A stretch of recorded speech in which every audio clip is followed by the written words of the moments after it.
kasong wiretapping laban kay Senator Risa Hontiveros isinampa na sa korte.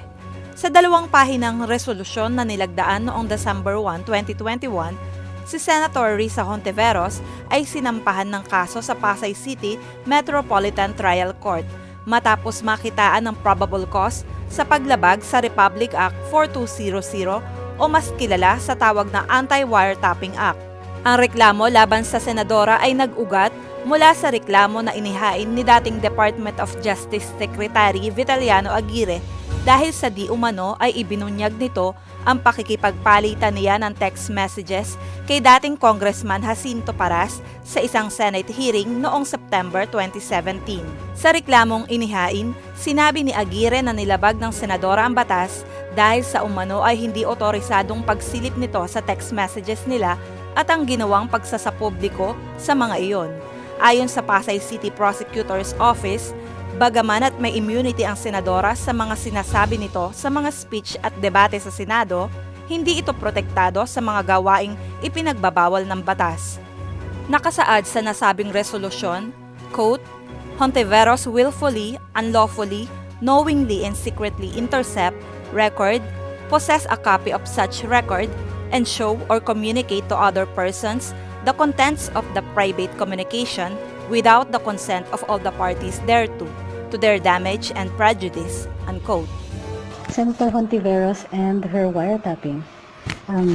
Earlier today, apparently, Senator Hontiveros presented a photograph allegedly showing DOJ Secretary Aguirre plotting against her. That's what the headline read. So, what does this mean?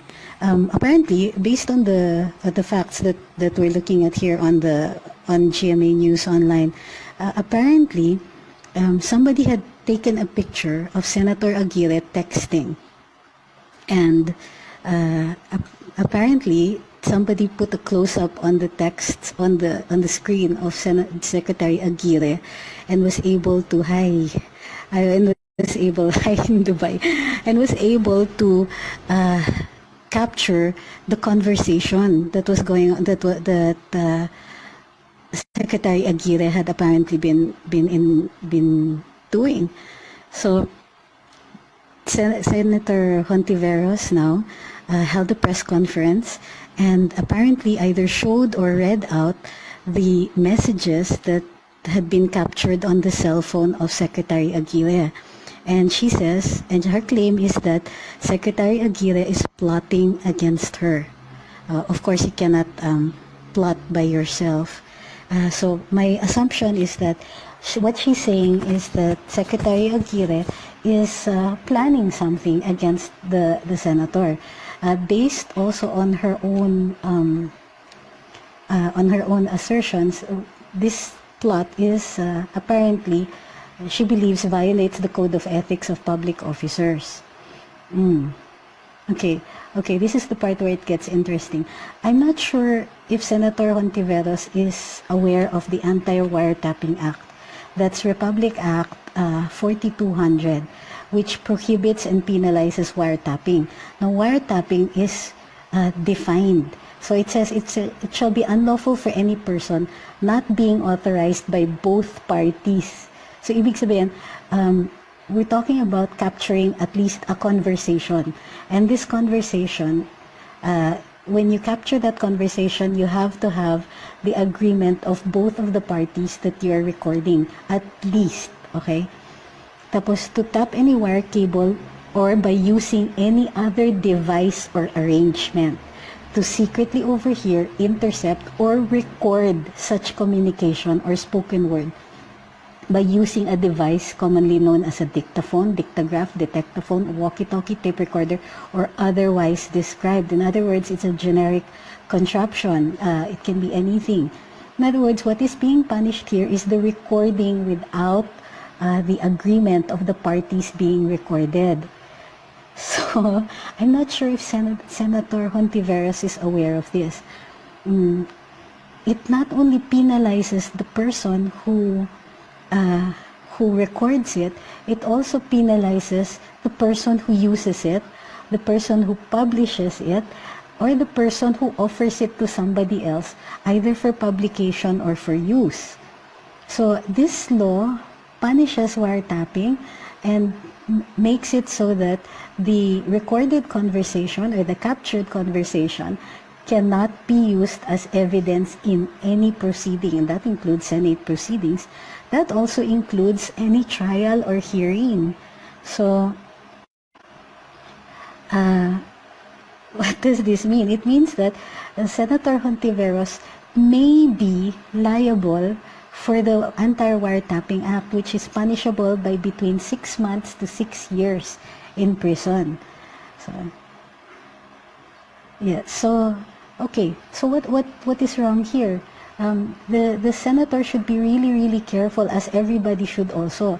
So understand, you cannot record a conversation that is obviously private without the approval of both of the parties.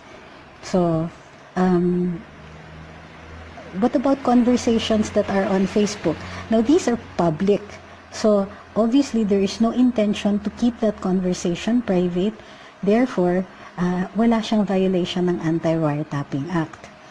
So, but what is also interesting here is that since this cannot be used as evidence in any proceeding, then Senator Hontiveros has no evidence of the violation of Secretary Aguirre of the Code of Ethics of Public Officers. So this goes for everybody. So you have to be really careful. Eavesdropping electronically is not allowed. That's why, if you will notice, a lot of our CCTVs, they don't have audio because precisely of the Anti-Wiretapping Act. So I think this is one of those laws actually that should be revisited. Remember also that your conversation can be recorded if there is a warrant. So law enforcer can actually get a warrant for the following crimes, for wiretapping for the following crimes. So rebellion, inciting to rebellion, sedition, conspiracy to commit sedition, inciting to sedition. So there's reasonable grounds to believe that these crimes are being committed. Law enforcers can actually get a warrant for that. So I think this was also amended to include crimes such as kidnapping. So please be careful, guys. I think Senator Hontiveros may have overstepped a little. So we really should warn her to be careful. Huwag kayong mag-away sa wall ko. I understand some people are posting angry signs, and very few naman, but I think they're really just angry at Senator Hontiveros. Okay, so guys, be careful. The Anti-Wiretapping Act is very clear. Don't record private conversations without a warrant. Okay. Okay. Anything else? Senator Trillanes, on the other hand, has threatened to sue two personalities, Asek Moca and broadcaster Erwin Tulfo. However, I think Senator Trillanes is getting a lot of flack because mostly what he's saying is that he's going after people for committing libel, whereas he himself is immune from any liability for what he says in the Senate in the course of his duties as a senator. What does this mean? It means that he can pretty much say what he wants, provided it's within the walls of the Senate or in his duties as a senator, but he's not going to suffer other people doing the same thing. So I think this is the major issue now against Senator Trillanes, and that really he should be a little more circumspect because, the vast majority of people are not immune for what they say, whereas Senator Trillanes is. Well, at least he's immune from liability for those things that he says in the Senate. It's called the speech and debate clause. Okay. Huwag na po kayong mag-away on the wall. And before we continue, please, I hope that you share this so that other people will know also what we're discussing here. Can Senator Hontiveros be criminally liable? Yes, Republic Act 42,000 is a criminal law. So, it's punishable by imprisonment of between 6 months to 6 years. So, yes, that is a criminal liability. Bakit yung kay Garci ni Arroyo? It was President Arroyo who was illegally wiretapped, but she did not sue because then she would be admitting that that was her on the tape and that she actually asked Mr. Garciliano to do as what that woman was saying on the tape, to guarantee that she would win by 1 million. Pwede si Hontiveros makasuhan ni Secretary Aguirre? Yes, actually. Mahilig naman sila dyan mag-press con na para sa publiko. Remember, hello Garci, di umuso din, namatay nga yung nag-wiretap. Pwede siyang kasuhan. Those from the yellow group won't stop till they regain power. Ignore, punish. Hi, Melody. Revolutionary government na. Well, we have to talk about what constitutes a revolutionary government. Like I said, I really would like to discuss RevGov at another Facebook Live, but with other people like Attorney Ahmed and Professor Antonio Contreras, because they will present a more nuanced view of what revolutionary government would entail. Ano pa?